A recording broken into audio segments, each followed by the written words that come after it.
I woke up in the hospital with no memory, and the man claiming to be my husband was the Mafia boss I'd been testifying against. The first thing I felt was cold. The second was a hand, warm and heavy, engulfing mine. I opened my eyes to stare a white light and the blurred face of a stranger.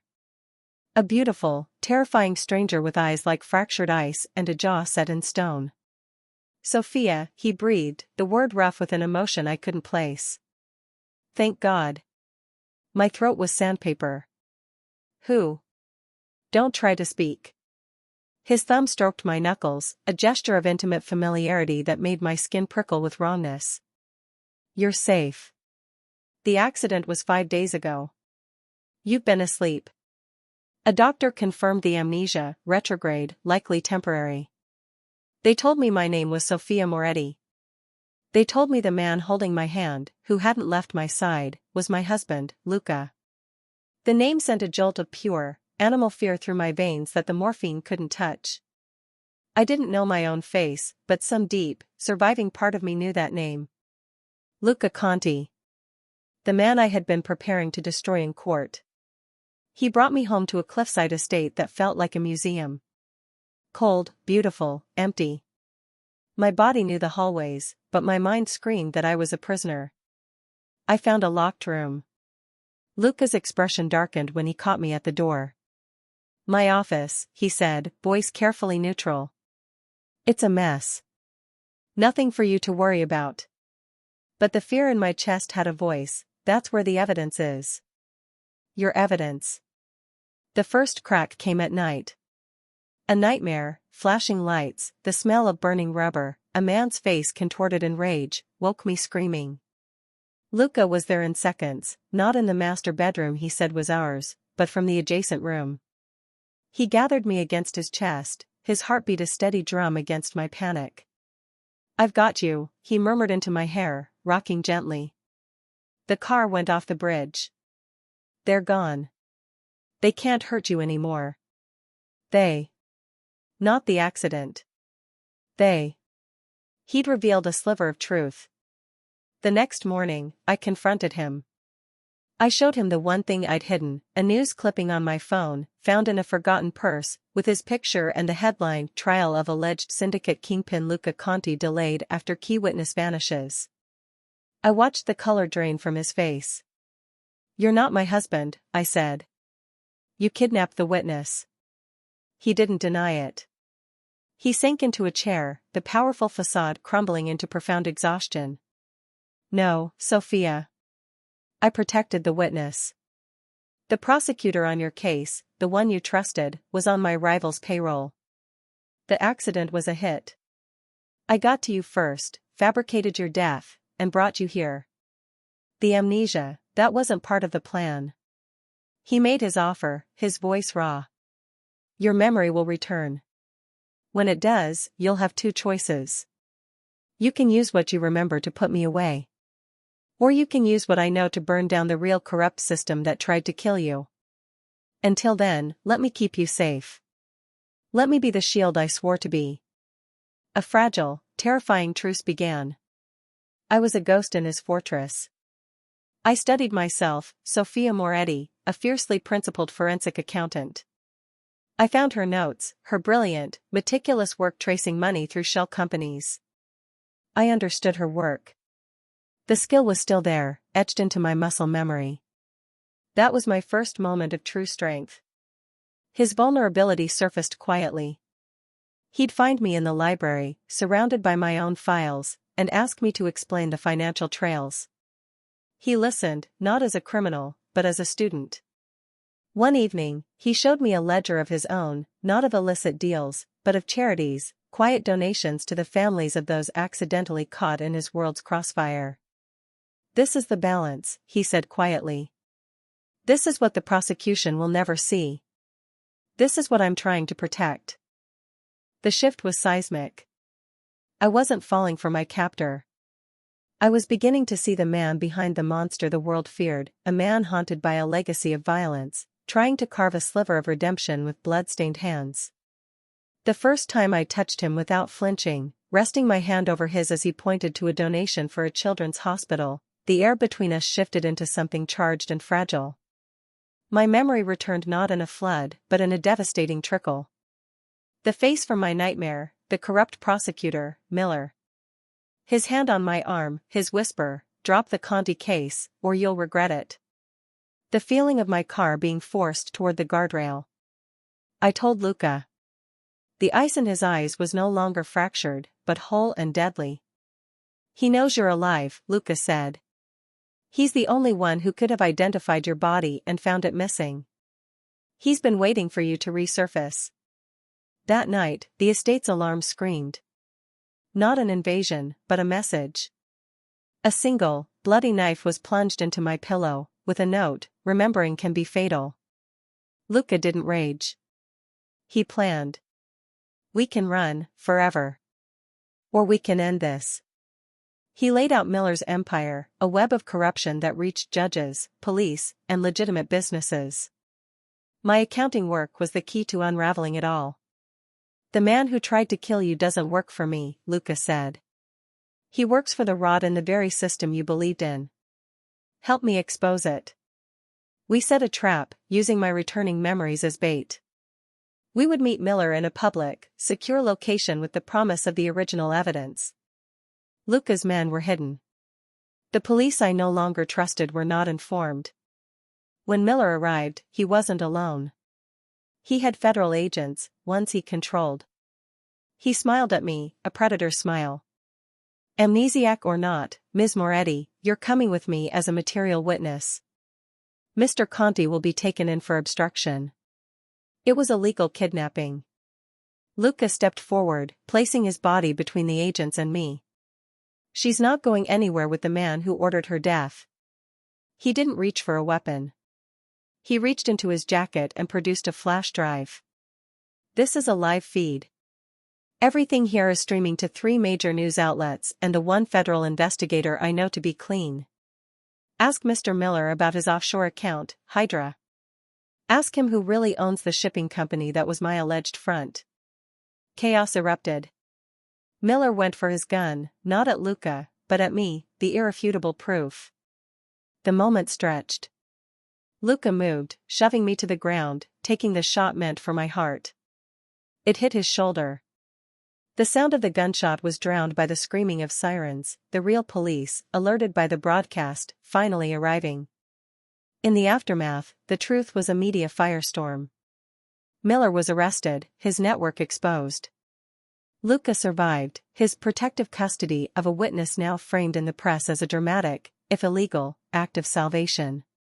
Sitting by his hospital bed, my memory fully restored, I held the entirety of my life, the determined prosecutor Sofia, and the woman who saw the man Luca truly was. The case against him was gone, the evidence tainted by Miller's corruption. The state offered me a deal, my silence for a clean slate. Luca, pale but alert, looked at me. "The choice is yours, Sofia. Truly yours this time. You have the power to rebuild your life, away from all this darkness. You can walk away, and I will ensure no one ever troubles you again." I thought of the cold estate, now just a house. I thought of the fear in his eyes when he thought I'd been shot, and the gentleness in his hands when he thought I was asleep. I thought of the charities, the balance he tried to keep. He was not innocent. But he was trying. And so was I. I took his hand, the hand of the man I'd feared, the husband I'd forgotten, the protector who'd bled for me. "I'm not walking away," I said. "We started with a lie, that you were my husband." I managed a shaky smile. "But the part where we protect each other? Where we use our skills, yours for strength, mine for truth, to clean up the mess? That part feels like a vow worth making." He brought my knuckles to his lips, his ice blue eyes holding a warmth I now recognized as home. "Then we start over," he whispered. "Not as a prosecutor and a defendant. Not as a captive and her guard. As partners. We rebuild from the wreckage. Together." And for the first time since I woke up in the white room with no memory, I knew exactly who I was, and exactly who I was choosing. The world didn't let us live in that quiet hospital room for long. My testimony, backed by Luca's flash drive evidence, ripped through the city's power structure like a storm. Miller was the first domino. Senators, judges, and captains of industry I'd once admired fell in a chain of scandal and indictments. My face was everywhere. Amnesiac witness brings down corruption ring. They called me a hero. I felt like a ghost haunting my own life. Luca recovered in silence at the estate, which was now under constant police surveillance, for his protection, they claimed. The media camped at the gates. My old colleagues from the district attorney's office came with apologies and job offers, their eyes skirting over Luca with a mix of fear and disgust. The world wanted the clean, heroic narrative, the brave prosecutor who survived and triumphed. They didn't want the messy truth, that I was falling in love with the shadowy kingpin at the center of it all. One evening, a federal agent named Hayes visited. He was the clean one Luca had trusted. He sat in our now shared living room, his gaze sharp. The department is grateful, Ms. Moretti. But Mr. Conti's cooperation doesn't erase his past. There are other cases, other jurisdictions. His immunity deal is fragile. He laid a folder on the table. He walks if he testifies against the remaining heads of the syndicate. The Marchetti family. Luca's expression went blank, the mask of the Ice King sliding into place. That's a death sentence for my mother's family. And a lie. I've had no operational ties to them in 5 years. It's the price, Hayes said flatly. Or the deal vanishes, and we revisit the original charges. Witness tampering, kidnapping, obstruction, and whatever else we can make stick on the amnesia gambit. After Hayes left, the air in the room turned to lead. Luca stood at the window, his back to me, the set of his shoulders screaming tension. This is the choice they always force, he said, his voice devoid of emotion. Betray your blood or become their property. I walked to him, placing a hand on the rigid muscles of his back. There's a third choice. He turned, his eyes searching mine. There isn't. My testimony put Miller away. My credibility is ironclad right now, I said, the idea forming as I spoke, a blend of Sofia the accountant and the woman I'd become. What if I testify for you? Not about the syndicate, but about the system. About how the legitimate world is so corrupt it forced a witness into the arms of the only man who would protect her. How Luca Conti, while no saint, has used his resources for 5 years to atone, not to expand. We present the charity ledgers. We show the real balance sheet. He stared at me as if I'd spoken in another language. You'd torch your own reputation. They'd say you're brainwashed, suffering Stockholm Syndrome. Let them. The truth is in the numbers, Luca. I'm a forensic accountant. I'll build a case so airtight, so damning of their hypocrisy, that going after you becomes politically toxic for them. I took his face in my hands. You took a bullet for me. Let me fight for you with the only weapon I have, the truth. The look he gave me then was the most vulnerable I'd ever seen. It was the boy who'd watched his family's violent legacy unfold, wanting a different path. Sofia, he breathed, my name a prayer. You could have your old life back. Shine, be the hero. My old life was a lie built on a corrupt foundation, I said firmly. This messy, real, terrifying thing with you? This is the first true thing I built since I woke up. I'm not letting them take it. The hearing wasn't a trial, it was theater. We made it so. I didn't take the stand as a victim, but as an expert witness. With crisp slides and forensic documentation, I laid out 2 parallel ledgers, Luca Conti's alleged criminal empire, and the verifiable, legitimate philanthropic network he'd built, the schools, the addiction clinics, the witness protection fund for families like mine. Then, I presented the third ledger, the one linking Miller and his co-conspirators to money laundering, intimidation, and the attempted murder of a federal witness, me. I connected dots the official investigation had missed, my voice steady, my logic irrefutable. The prosecutor sneered. And you expect us to believe your affection for the defendant hasn't colored this analysis? I met his gaze squarely.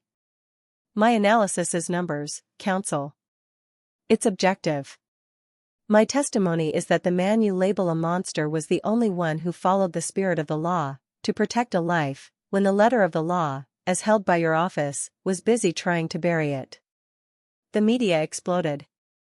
The narrative shifted from Mafia boss manipulates amnesiac to system so broken, witness finds sanctuary in shadow. Public sympathy, that fickle beast, turned. The pressure on the department became immense. In the end, they offered a new deal, full immunity in exchange for dissolution. Luca would formally dismantle his remaining holdings, place his legitimate businesses in a blind trust, and commit to a life of monitored, quiet citizenship. He would be free, but his power would be neutered. Luca signed without hesitation. As we walked out of the courthouse into a barrage of flashes, he leaned close, his words for me alone. They think they're taking my kingdom. They don't understand. You were the only throne I ever wanted. We didn't go back to the cold estate. We bought a smaller, sun-filled house by the sea, with no ghosts in the halls. Luca, true to his word, dismantled his empire. The violent chapters of his life were closed.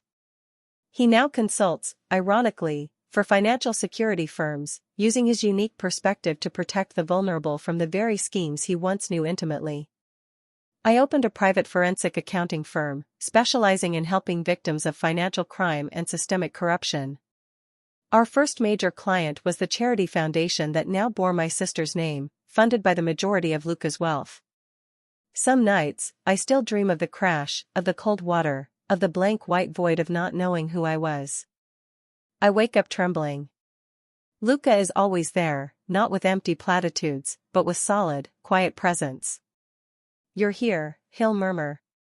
You're Sofia. You're loved. He doesn't say you're safe, because we both know safety is a myth. He says you're loved, because that is the stronger truth. One afternoon, a year after the hearing, I found him in his study, not looking at ledgers, but at a simple piece of paper, a clean bill of health from his probation officer. He looked up, and I saw not the fearsome Conti, nor the weary protector, but simply a man at peace. I was wrong before, I said, leaning in the doorway. When I said we started with a lie about you being my husband. He raised an eyebrow. I think, in some way my soul remembered even when my mind didn't, that a vow had already been made. The night you pulled me from the wreckage and chose to protect a stranger. That was the promise. He stood and came to me, framing my face with those strong, careful hands. Then let's make it official in the light, he said softly. With no lies, no shadows, just us. Sofia, will you marry me? Not for protection, not for atonement. For love. For the future we built from the wreckage. My answer was a kiss, tasting of salt from the sea air and the sweet, hard-won truth. Our story didn't end with a trial or a deal. It began when we chose, with clear eyes and scarred hearts, to write our own definition of justice, family, and love on a blank page, together. They say you can't build a future on a foundation of lies and violence. But sometimes, the most solid ground is the patch you repair yourself, with the mortar of truth and the bricks of choice. I woke up with no memory, in the arms of the man I was supposed to fear. I learned that monsters are sometimes just men who lost their way in the dark, and heroes are just people brave enough to love them back toward the light. Our happy ending isn't a fairy tale. It's a peace treaty. And we renew its terms every single day. Could you have made Sofia's choice? Tell me yes or no in the comments below.